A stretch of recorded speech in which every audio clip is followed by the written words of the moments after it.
Welcome again in our next lecture video. In today's lecture, we are going to learn our new chapter, that is Central Sterile Services.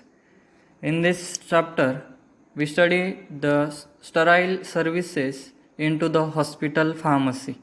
Okay, so next is today we are going to discuss the content of chapter. In that content of chapter, first is the definition of central sterile services, then second is the location and layout of central sterile services, third is the administration or administrative pattern and organization of central sterile services, that is CSS. Next is the manpower of central sterile services to carry out the sterilization into the supply room. Next is the laminar airflow method, and last is the central sterile services and the standardization of committee. So starting with definition of central sterile services, what is mean by central sterile services? And that first, central sterile services is alternatively called central supply department. What? Central sterile सर्व्हिसेसलाच alternatively central supply department आहे म्हणतात. As name itself indicate it is an centralize unit. काय centralize unit येते? Centralize unit काय करत आहे? So it provide essential supply, it's provide essential supply and equipment both sterile and non sterile to all specified department. Okay, काय करतं हे? It is provide the essential supply of equipment and non sterile, that is sterile and non sterile to the all specified department. Okay, next in that it is a department in hospital which received use good process to make the them sterile and distribute the control the supply to all the unit of hospital clear unit. म्हणजे हॉस्पिटलमध्ये जेवढ्याही equipment किंवा काही वस्तू लागणार आहेत त्या काय करतं? सेंट्रल स्टराईल डिपार्टमेंट काय करतं? प्रोव्हाइड करतं. ओके, कोणाला? हॉस्पिटलचे जेवढे स्टाफ असतील, तुमची सर्जरी चालू असेल तर सर्जरीसाठी जेवढे स्टराईल नॉन स्टराईल जेवढे इक्विपमेंट लागतात, काही इन्स्ट्रुमेंट लागतात, ते सर्व काय करतात? ते सेंट्रल स्टराईल सर्व्हिस जे डिपार्टमेंट आहे ते काय करतं? प्रोव्हाइड करत आहे. त्याच्यासाठी हे डिपार्टमेंट काय केलेलं आहे? त्यांनी इन्व्हॉल्व केलेलं आहे हॉस्पिटल फार्मसीमध्ये. नेक्स्ट आहे त्याचं लोकेशन. ओके, लोकेशनमध्ये it should be centrally located in the hospital or near a place where bulk of the supply are required. काय? Bulk of the supply are required म्हणजे ज्या ठिकाणी, असं कोणत्या ठिकाणी हे लोकेशन लोकेटेड पाहिजेत, कोणत्या ठिकाणी याचं डिपार्टमेंट पाहिजे ते, का ज्या ठिकाणी सर्वात जास्त काय बल्क क्वांटिटीमध्ये तुम्हाला काय काय लागतं आहे? सप्लाय करायचं आहे किंवा वस्तू लागत आहे. म्हणजे बल्क क्वांटिटीमध्ये वस्तू कुठे लागतात? सपोज ऑपरेशन थिएटर, ऑपरेशन थिएटरमध्ये जास्त सर्वात जास्त काय करतात? तुमचे इक्विपमेंट लागत आहे. ओके, जेव्हा सर्जरी चालू असते तेव्हा. So as operation theater which contribute about 75% of the work of this department. म्हणजे जनरली हे ऑपरेशन थिएटरच्या जवळ असतं, कारण की 75% जे इक्विपमेंट आहे ते इक्विपमेंट या डिपार्टमेंटमधून कुठं जातात? ते ऑपरेशन थिएटरमध्ये जातात. Okay, next the store and laundries should be very near. Store आणि त्याची लॉन्ड्री जी आहे हॉस्पिटलची तुमची या डिपार्टमेंटच्या जवळ असते. Okay, so next is a layout. लेआउटमध्ये बघणार आहे आपण, त्यामध्ये 2 डोअर आहे त्याचे. एक आहे रिसिव्हिंग अँड दुसरं आहे इश्युविंग.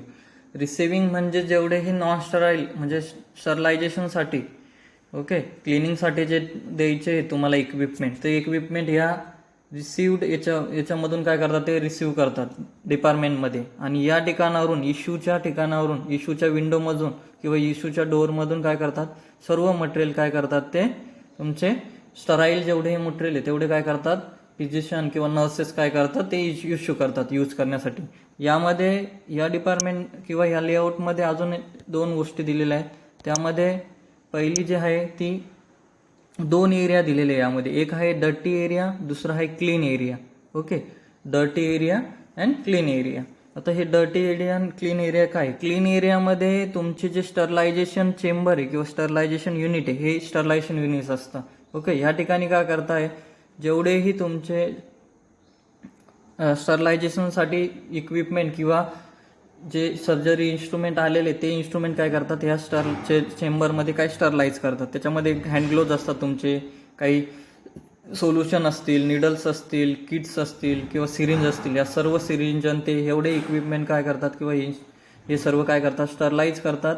स्टरलाइज झाल्यानंतर एक ठिकाणी काय करतात, ते स्टोअर करतात. ओके, त्यानंतर या ठिकाणी नेक्स्ट आहे तुमचा डर्टी एरिया. डर्टी एरियामध्ये काय करतात, जेवढेही तुमचे मटेरियल आहेत, ओके, ते मटेरियल या ठिकाणाहून इश्यू होईल आणि डर्टी एरियामध्ये जाईल. यामध्ये काय होतं, पहिले storage of unsterile item. Okay, storage of unsterile item. So जेवढेही अनस्टराईल आयटम आहे ते या ठिकाणी स्टोअर करतात. त्याच्यानंतर सेपरेशन होतं या ठिकाणी. ओके, सेपरेशन झाल्यानंतर मग पुढे हे जनरल क्लिनिंगसाठी जातात.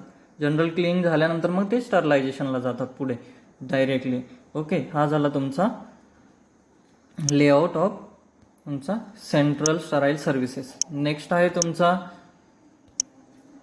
लेआउटचंच इंट्रोडक्शन किंवा त्यांचीच इन्फॉर्मेशन दिली आहे. It consist of series of working station. Okay, काय आहे लेआउटमध्ये, सिरीज ऑफ वर्किंग स्टेशन दिलेले आहे. Dirty non sterile area which are separated from sterile. Dirty area जो सांगितला मी त्याच्यामध्ये तुम्हाला सांगितले, डर्टी एरिया म्हणजे तुमचे जे नॉन स्टराईल जे इक्विपमेंट किंवा वस्तू आलेल्या आहेत त्या डर्टी एरियामध्ये ठेवतात ते. आणि which are separated from sterile area. Sterile area वेगळा आहे आणि डर्टी एरिया वेगळा आहे, दोघंच एरिया तुमचे सेपरेट आहे. तर स्टराईल एरियामध्ये काय करतात, autoclaving and different sterilization equipment present असतात त्या स्टरलायझेशनमध्ये किंवा तुमचा क्लीन एरियामध्ये. ओके, त्यानंतर in layout there are two area, clean area and dirty area. Separate entrance are provided for each area. मी पहिले सांगितलेलं आहे, सेपरेट तुमचे एंट्रीज त्याला प्रोव्हाइड केलेले आहे. ओके, हा जो आहे हा नॉन स्टराईल एरियाला आणि हा आहे तुमचा आपल्या नॉन स्टराईल इक्विपमेंटसाठी हा रिसिव्हिंगचा आहे आणि हा स्टराईल झाल्यानंतर स्टरलायझेशन झाल्यानंतर रिसिव्हिंगचे. दोन डोर वेगवेगळे दिलेले आहेत त्यांनी, ते सांगितले. एंट्रीज काय वेगवेगळ्या आहेत दिलेल्या आहेत त्यांनी, कशासाठी, तुमच्या मटेरियलचे बाहेर आणि आतमध्ये जे रिसीव्ह करण्यासाठी. ओके, त्याच्यानंतर in dirty area non sterile item like gloves, syringe and needles, rubber gloves, surgical instrument and dressing, urine and blood collection set etcetera are received. Okay, काय करतात हे डर्टी एरियामध्ये. And then the non sterile item are then pass for the sorting and assembling property. दुसरा point सांगितला मी तुम्हाला, काय करतात ते सेपरेशनसाठी जातात. सेपरेशन नंतर जनरल क्लिनिंगसाठी जातात या ठिकाणावरून. ओके, सो नेक्स्ट आहे त्याच्यामध्ये हे झालं तुमचा. त्याच्यानंतर नेक्स्ट आहे it is goes for general clean up process for washing purpose, powdering process for gloves and all this assembly according to the type of item. मी तुम्हाला सांगितलं आहे सेपरेशन झाल्यानंतर जनरल क्लिनिंगला जातं. चार्टमध्ये ऑलरेडी तुमच्या लेआउटमध्ये ऑलरेडी आपण डिस्कस केलेलं आहे. त्याच्यानंतर linen material goes to the linen storage section. Linen storage section दिलेला होता या ठिकाणी. लाईन स्टोरेज सेक्शनमध्ये काय होतं, तुमचं जे मटेरियल लाईन असतं, ओके, ते मटेरियल या लाईन स्टोरेज सेक्शनमध्ये चाललं जातं. नेक्स्ट आहे तुमचं then those item pass through the partial zone to sterilize area and sterilization in different sterilizer. ज्या पद्धतीचं स्टरलायझेशन प्रोसिजर, जे इक्विपमेंट, जे इन्स्ट्रुमेंट किंवा जे इक्विपमेंट त्याच्यात जाणार आहे त्या याच्यामध्ये स्टरलायझेशन प्रोसेस कॅरी आउट होते. Finally the sterilize item come to the sterilize storage area. Sterile storage एरियामध्ये येतो. त्याच्यानंतर from this area those items are issue or distributed to various department through the clean area. Okay, the purpose for each layout is to minimize across flow of non-sterile item which sterile item when eliminating the possibility of error of contamination. Contamination काय करायचं आहे, त्यांना कमी करायचं आहे. त्याच्यामुळे तो cleanup एरियामधून directly ते काय करतात, नॉन स्टराईल जे असतील किंवा स्टराईल आयटम असतील ते काय करतात, तुमचे प्रॉपरली स्टरलाइज करून आणि पूर्ण लेआउट जे दिलेलं आहे त्या लेआउटप्रमाणेच काय करतात, ते प्रोसिजर कॅरी आउट करतात, जेणेकरून कंटामिनेशन जे होणार आहे ते काय करू शकतात, टाळू शकतात. नेक्स्ट आहे तुमचा administrative pattern and organization of central sterile services. Administrative pattern organization, त्यामध्ये 3 डिपार्टमेंट दिलेले आहे. पहिलं डिपार्टमेंट बघणार आहे department under the pharmacy control, दुसरं आहे department under the nursing control, आणि थर्ड आहे dual control of pharmacy and nursing. Dual control of pharmacy and nursing. Okay, so in that first department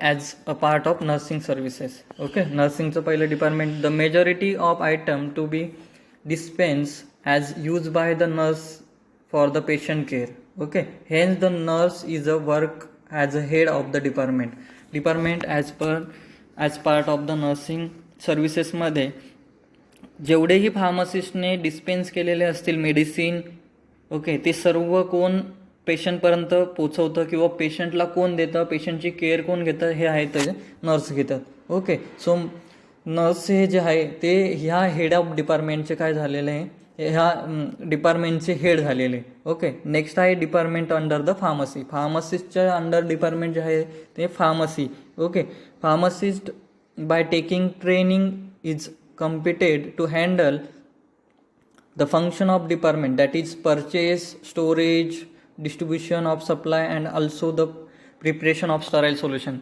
जेवढे हे काही पर्चेसिंग असेल, स्टोरेज असेल, distribution असेल, हे सर्व काय करायचं फार्मासिस्टनी ट्रेनिंग घेतलेली असते किंवा ट्रेन असतो, त्याच्यानुसार तो काय करतो सर्व हे परचेस, स्टोरेज, डिस्ट्रीब्युशन हे काय करतो, सप्लाय किंवा प्रिपरेशन करायचं असेल, कंपाऊंडिंग करायचं असेल, ते सर्व ॲक्टिव्हिटीज तो काय करतो या डिपार्टमेंटमध्ये कॅरी आउट करतो. आणि ह्या डिपार्टमेंटचा जो हेड असतो, ओके, तो काय आहे, head of this department is a pharmacist आहे.